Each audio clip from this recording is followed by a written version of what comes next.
درنو لیدونکو السلام علیکم. د غربي تبلیغاتو په پایښت یا دوام سره مارک میلی وایي د کورنۍ جګړې شونتیا نشم ردولی. د لویدیځو رسنیو او چارواکو د ډنډورو یا تبلیغاتو په پایښت یا دوام یو ځل بیا یو لوړپوړي امریکایي چارواکي ویلي چې په افغانستان کې د کورنیو جګړو د پیلېدو شتون نشي ردولی. د امریکایي پوځ د لوی بلندوی مارک میلی په یوې مرکه کې ویلي دي چې په افغانستان کې د ترهګرو ډلو د پیاوړتیا او همدارز د کورنۍ جګړې شونتیا نشي ردولی.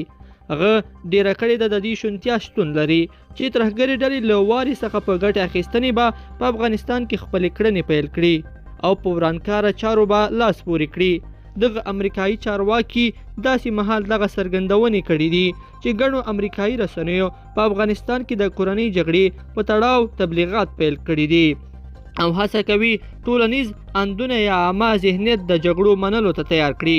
بلخوا طالب ډلې چارواکو بیا وایي چې دوی په افغانستان کې د یوې تلپاتې او امنیت لپاره کار کوي او د کورنۍ جګړو د پیلولو لپاره د بهرنیانو دسیسې شنډوي.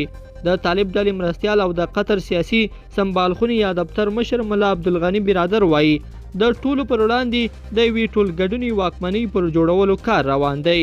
داسې واکمنۍ چې د په وینا د ټولو په وړاندې به پازول وي.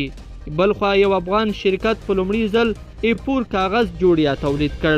ویل کېږي چې د رحیم ګردیزي په نوم یوې افغانې خونې په لومړي ځل ایپور کاغذ بازار ته وړاندې کړی دی.